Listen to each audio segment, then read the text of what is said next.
할렐루야. 오늘도 말씀과 함께 하루를 시작하는 여러분에게 하나님의 은혜와 평강이 가득하시기를 주님의 이름으로 축복합니다. 이제 9월입니다.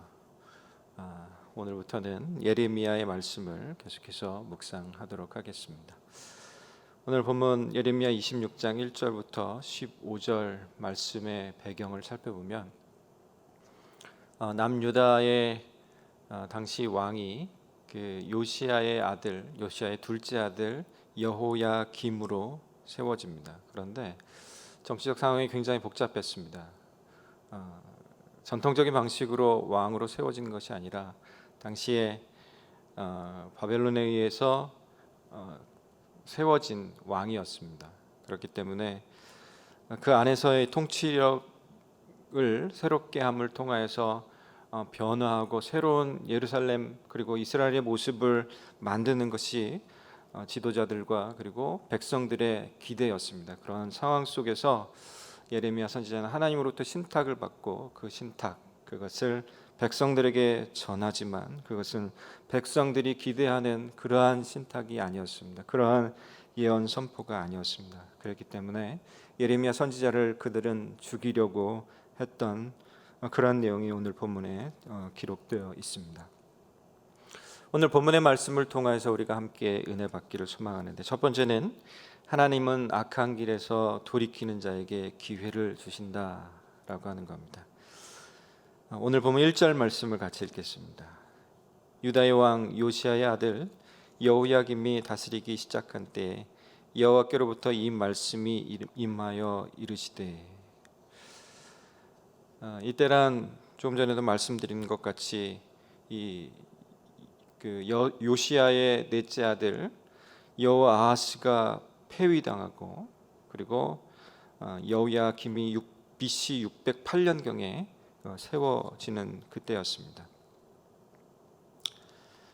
애굽에 의해서 왕이 조금 전에 바벨론이라고 했는데 애굽입니다. 애굽에 의해서 왕이 새롭게 세워집니다. 그러나 굴욕적인 상황이지만 그럼에도 불구하고 이 유대 백성들의 기대는 정말 큰 소망을 갖고 새롭게 뭔가를 만들어 보려고 하는 그런 상황이었습니다. 그런 상황에서 하나님께서 예레미야 선지자를 불러 그에게 신탁을 주고 그가 백성들을 향하여서 선포하도록 그렇게 하십니다. 그 대상들을 예레미야 26장 2절에서 볼 수 있는데요. 여호와께서 이와 같이 말씀하시니라. 너는 여호와의 성전 뜰에 서서 유다 모든 성읍에서 여호와의 성전에 와서 예배하는 자에게 내가 내게 명령하여 이르게 한 모든 말을 전하되 한마디도 감하지 말라. 하나님의 성전에 나와서 예배드리는 자, 그들 모두가 하나님의 이 예언의 말씀, 신탁을 들어야만 했습니다. 예레미야는 예레미야 성전에서 그것을 선포해야 했고, 결국 유다의 모든 백성들이 그 말씀을, 하나님의 말씀을 들어야만 하는 그런 상황이었습니다. 그러나 그 상황이 좋은 상황은 아닙니다. 녹록지 않은 그런 상황입니다. 어떻게 보면 목숨을 걸고 선포해야만 하는 그런 상황입니다. 오늘 본문 14절과 15절 말씀을 보면, 보라 나는 너희 손에 있으니 너의 의견에 좋은 대로 옳은 대로 하려니와 너희는 분명히 알아라. 너희가 나를 죽이면 이라고 얘기합니다. 너희가 나를 죽이면, 너희가 이 상황 속에서 예레미야 선지자가 죽을 수도 있다라고 한 사실들을 알고 있음에도 불구하고 예레미야 선지자는 백성들을 향해서 하나님의 말씀을 선포해야만 했습니다. 왜 그들을 죽이고자 했을까요? 그들의 속에는 형식적인 제사만 남아 있었기 때문에 그렇습니다. 그들은 실제로 필요한 것이, 자기 자신에게 실제로 필요한 것이 무엇인지 관심이 없었습니다. 그럼에도 불구하고 예레미야 선지자는 하나님의 말씀을 한마디도 감할 수도 없고 바꿀 수도 없고 듣기 좋게 만들어서 전할 수도 없고 오직 하나님 말씀하신 대로만 전해야 하는 그런 상황이었습니다. 그 신탁의 내용은 첫 번째 회개를 촉구하는 겁니다. 그리고 두 번째는 결국 심판당하게 될 것이다라고 한 이 두 가지를 선포하고 있습니다. 3절 말씀을 보면 그 신탁의 내용이 뚜렷하게 나옵니다. 그들이 듣고 혹시 각각 그 악한 길에서 돌아오리라. 그리하면 내가 그들의 악행으로 말미암아 그들에게 재앙을 내리려 하던 뜻을 돌이키리라. 백성들과 사람들의 생각이 아니라 하나님의 생각이고 하나님의 마음입니다. 돌이키라. 그러면 심판을 돌이킬지도 모르겠다라고 그렇게 하나님께서 말씀하고 계십니다. 그게 신탁의 내용입니다. 하나님의 말씀을 듣고 유다 백성들은 하나님 앞으로 돌이켜야만 합니다. 그들의 악한 길에서 돌이켜 하나님의 길로 돌아와야만 합니다. 그런데 여기서 말씀하시는 회개는 각자에게 해당되는 개인적 반응으로서의 회개입니다. 혹시 각각 그 악한 길에서 돌아오리라 라고 하나님께서 말씀하고 계십니다.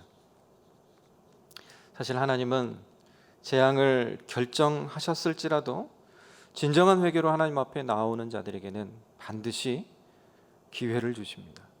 살 기회를 주십니다.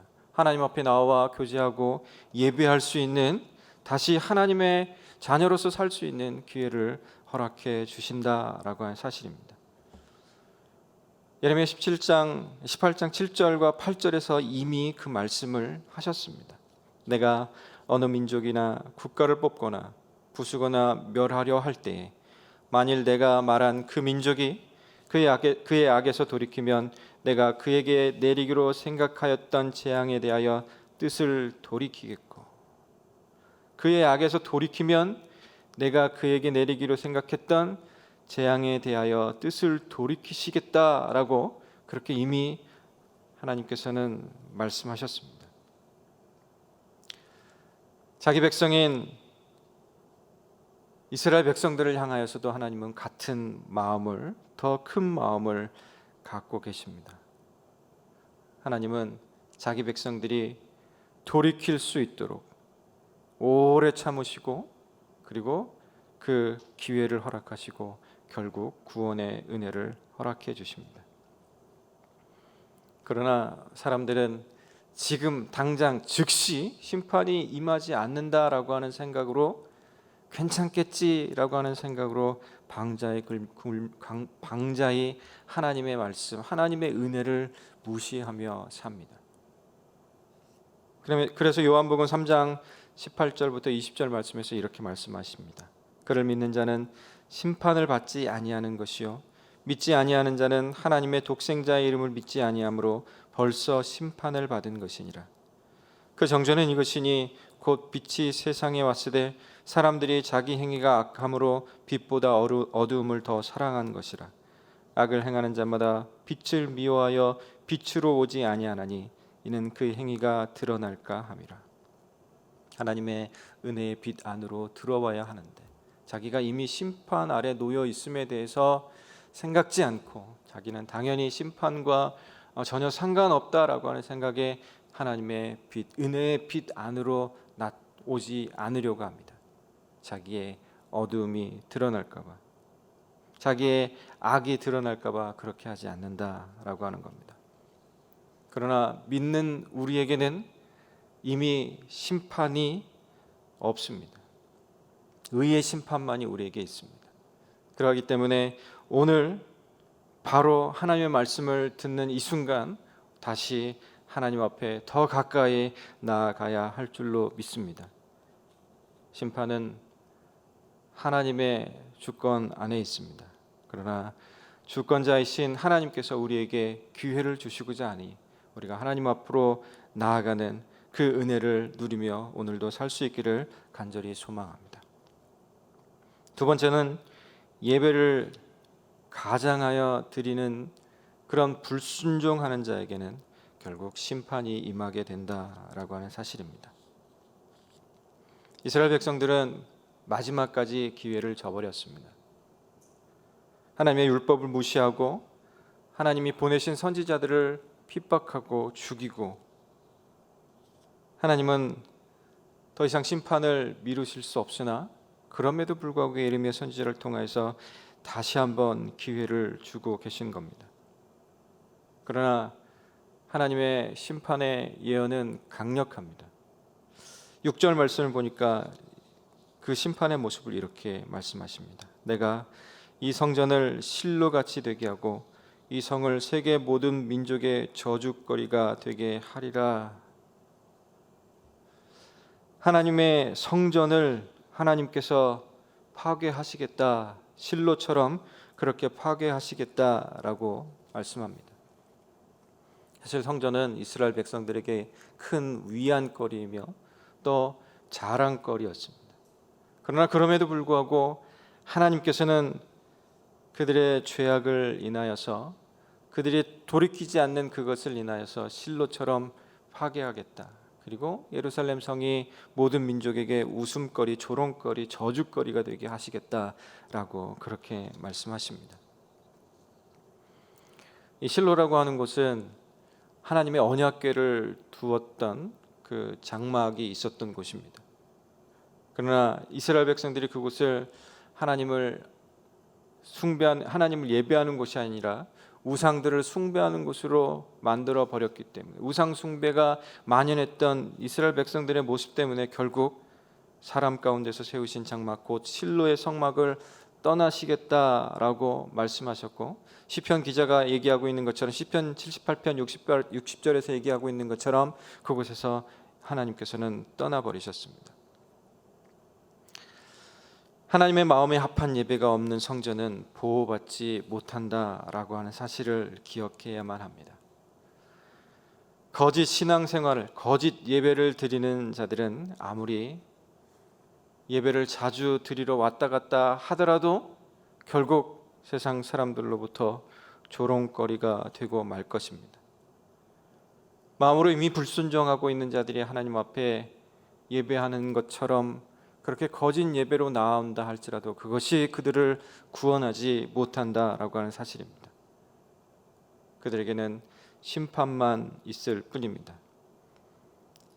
예레미야 선지자는 7장 12절과 14절에서도 동일하게 예언합니다.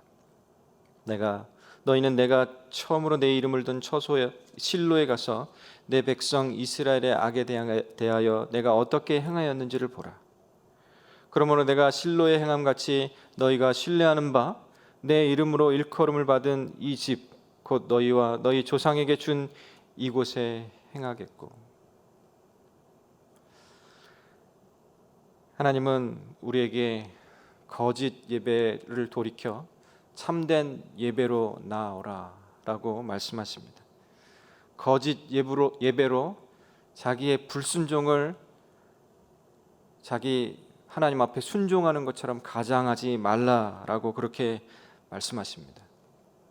오늘을 살아가는 우리도 역시 하나님 앞에 참된 예배로 나아가야 할 줄로 믿습니다. 오늘 본문을 통해서 생각해 볼 수 있는 참된 예배란 무엇인가? 물론 우리가 신령과 진정으로 함께 모여서 예배드리는 것, 그것도 중요합니다. 반드시 그렇게 해야만 합니다. 그러나 오늘 본문 속에서 더 나아가서 우리의 드려야 할 참된 예배란 악한 길에서 돌이키는 겁니다. 악행을 멈추는 것입니다. 말씀을 거부하던 태도를 바꾸어서 하나님 앞에 진정으로 순종하는 태도를 갖는 겁니다. 율법으로 정죄하던 삶의 그 패턴을 바꾸어서 은혜의 복음으로 사람들에게 은혜와 긍휼을 베푸는 패턴으로 바꾸는 겁니다. 율법으로 정죄하는 것이 정의가 아니라 은혜의 복음 안에서 사람들에게 살 길까지도 마련해 주는 것이 참된 예배입니다. 은혜 안에서 공의와 가난한 자를 돌보는 것이 예배입니다. 율법의 태도로 낮고 천한 사람들로부터 떠나버리는 것이 아니라 은혜의 복음을 가지고 그들 안에 들어가 그들 안에서 변화와 새로움이, 생명의 씨앗이 뿌려지는 것, 그것이 우리가 하나님 앞에 드릴 참된 예배입니다. 이러한 것들을 위해서 예수님께서 우리 가운데로 오셨습니다. 예수님께서 우리 가운데 오셔서 거주하셨다라고 요한복음 1장 14절 말씀에서는 우리들에게 알려주고 계십니다. 특별히 요한복음 1장 14절을 이 메시지 성경으로 보면 그 말씀이 살과 피가 되어 우리가 사는 곳에 오셨다. 우리는 그 영광을 두 눈으로 보았다. 이 부분을 영어 성경으로 보니까 The Word became flesh and blood and moved into the neighborhood라고 그렇게 기록하고 있습니다.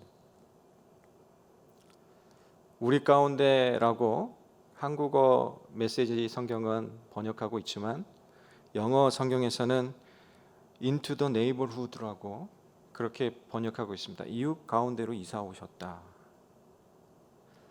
예수님께서 우리의 이웃 가운데 이사 오셔서 거주하고 계신다라고 그렇게 말씀하고 있습니다. 그렇습니다. 우리도 하나님 앞에서 드리는 참된 예배, 그것을 드리기 위해서 예수님께서 우리 가운데 들어오신 것처럼 우리도 이웃 가운데로 들어가야만 합니다. 복음과 은혜와 긍휼을 가지고 그들 가운데 들어가서 그들이 살 길을 마련해 주어야만 하는 겁니다.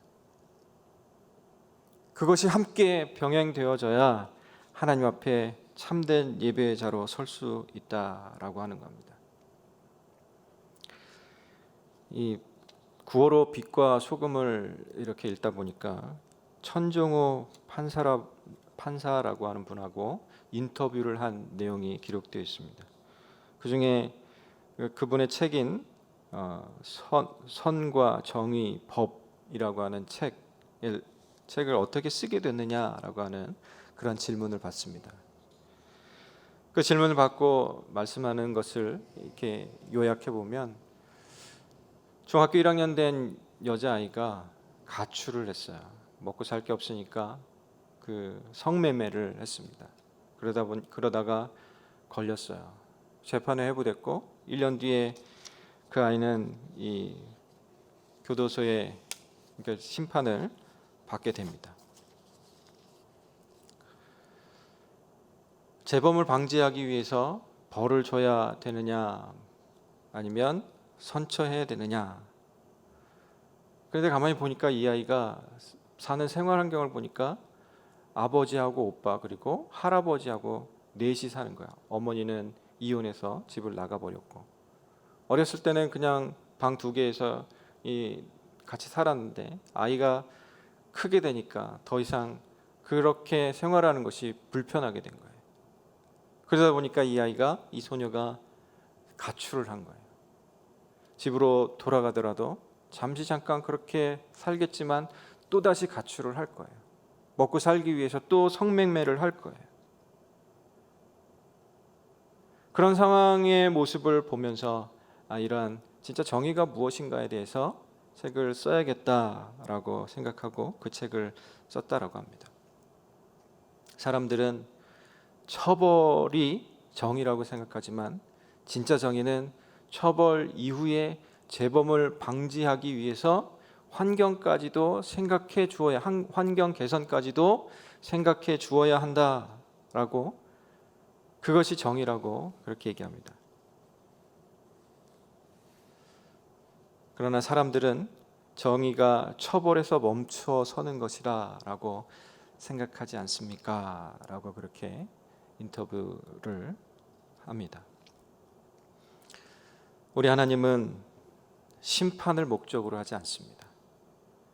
하나님은 우리의 재범을 막기 위해서 우리의 환경을 개선할 것을 생각하셨습니다. 그래서 우리 예수님이 우리 가운데 오셨습니다. 그래서 우리 예수님이 우리 가운데 들어와 사시게 된 겁니다. 그래서 예수님이 우리 이웃 가운데 들어와 거주하는 겁니다. 우리의 사는 환경을 율법이 아니라 은혜의 복음으로 바꿔주셨습니다. 복음 안에서 순종하는 삶의 순종한 삶을 사는 그런 참된 예배자로 바뀌어지도록 하나님께서 우리에게 은혜를 베풀어 주셨습니다. 우리도 역시 하나님 앞에서 참된 예배자로서 나아가기 위하여 신령한 진정으로 예배할 뿐만 아니라 우리들의 삶 가운데서 악행을 그치고 그리고 이웃 사람들 속으로 들어가서 참된 복음의 은혜와 긍휼을 나눌 수 있는 그러한 은혜와 축복이 있기를 간절히 소망합니다.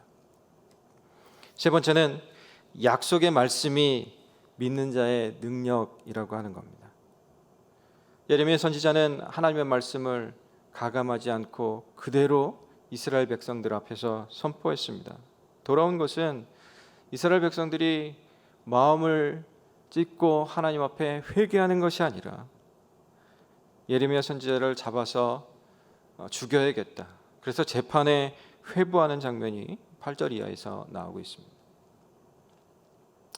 사실 이 8절부터 15절까지 나오는 이 재판의 모습은 당시 상황, 당시 가지고 있는 재판의 절차를 제대로 지킨 것이라고 합니다. 당시 히브리인들의 재판 과정을 5단계로 설명을 하고 있는데, 첫 번째는 소송 제기와 조정의 기회를 갖습니다. 두 번째는 법정의 소집과 개정을 합니다. 그 부분이 10절에 나옵니다. 그리고 고소자들이 연설을 합니다. 11절에 보면 제사장들과 선지자들이 얘기를 해요. 그리고 네 번째 단계에는 변호 연설을 합니다. 12절과 13절에서 예레미야 선지자가 변호를 합니다. 그리고 다섯 번째 판결을 하는데 재판장들이 판결을 진술합니다. 그 절차가 오늘 본문 속에서는 잘 지켜졌습니다. 이스라엘 백성들은 하나님의 말씀을 듣고 그것을 거부하는 과정을 자기들이 알고 있는 절차를 따라서 잘 지켜서 거부를 합니다. 외적 형식으로 그들이 잘하고 있다라고 스스로 자기 의를 드러내는 모습으로 자기들이 가지고 있는 절차를 따르지만, 그러나 그 안에는 하나님의 마음이 빠져 있습니다. 하나님의 말씀이 빠져 있습니다. 우리가 아무리 절차를 따른다 할지라도 하나님의 말씀이, 하나님의 마음이 빠져 있는 것은 하나님을 힘들게 만듭니다. 자기 의를 가지고 행하는 그것은 하나님께서 기뻐하시는 것이 아닙니다. 자기 의로 잔뜩 치장된 종교 생활이 결국 하나님의 진노만을 더할 뿐입니다. 결국 예레미야 선지자는 이게 보면 무죄 판결을 받습니다. 자세한 내용은 내일 오은철 목사님의 설교를 통해서 들으시고요. 어떻게 이러한 일들이 가능했냐라고 하면 우리에게 약속의 말씀을 주신 우리 하나님이 우리의 재판장이시기 때문에 그렇습니다. 시편 82편 말씀에 보면 하나님은 신들의 모임 가운데 서시며 하나님은 그들 가운데서 재판하시느니라. 28편 8절에 보니까 하나님이여 일어나사 세상을 심판하소서 모든 나라가 주의 소유이기 때문이다. 이 세상에서 벌어지고 있는 절차대로 했다라고 하는 그런 재판이라 할지라도 사람의 개인적인 감정이 개입되어 있으면 그 재판이 잘못될 수 있습니다. 그러나 우리에게 약속의 말씀을 주신 재판장이신 우리 하나님의 재판은 결코 틀린 일이 없습니다. 의로운 결과만이 우리들 가운데 오게 되어 있습니다. 이 세상에 대한 엄중한 심판의 책임이 하나님께 있는 것이 아닙니다. 완악한 사람들의 그 마음 때문에 그러한 결과가 옵니다. 그러나 그럼에도 불구하고 하나님은 끝까지 우리를 향하여서, 세상을 향하여서 회개와 구원에 대해서 선포하고 계십니다. 자기 아들을 예수 그리스도를 보내심을 통하여서 우리 가운데 그 일이 온전하게 진행되어질 수 있도록 그렇게 하시는 분이 우리 하나님이십니다. 우리에게 약속의 말씀을 주신 하나님께서 자기 아들 예수 그리스도를 우리 가운데 거주하게 하셨습니다. 그래서 결국 약속의 말씀이 있는 자, 믿는 자인 우리들에게 더 이상 심판이 없고 구원이, 우리를 위하여 예비되어진 천국만이 기다리고 있는 것입니다. 아까 읽었던 요한복음 3장 17절 18절 말씀을 다시 읽으면 하나님이 그 아들을 세상에 보내신 것은 세상을 심판하려 하심이 아니요 그로 말미암아 세상이 구원을 받게 하려 하심이라. 그를 믿는 자는 심판을 받지 아니하는 것이요 믿지 아니하는 자는 하나님의 독생자의 이름을 믿지 아니하므로 벌써 심판을 받은 것이니라. 우리 가운데 있는 것, 그 구원의 은혜를 우리가 누릴 수 있기를 간절히 소망합니다. 하나님의 긍휼하심 때문에 우리가 죄인이었던 우리가 하나님의 자녀가 되었습니다. 하나님의 은혜 때문에 돌이켜 하나님 앞에 나올 수 있는 그런 은혜를 우리가 누리게 되었습니다. 오늘도 하나님께 더 가까이 나아가기를 소망합니다. 날마다 참된 예배를 드리는 참 예배자가 되기를 소망합니다. 오늘도 약속의 말씀을 알고 누리고 또 선포하며 그래서 결국 승리하는 우리 모두가 될 수 있기를 간절히 소망하고 축복합니다.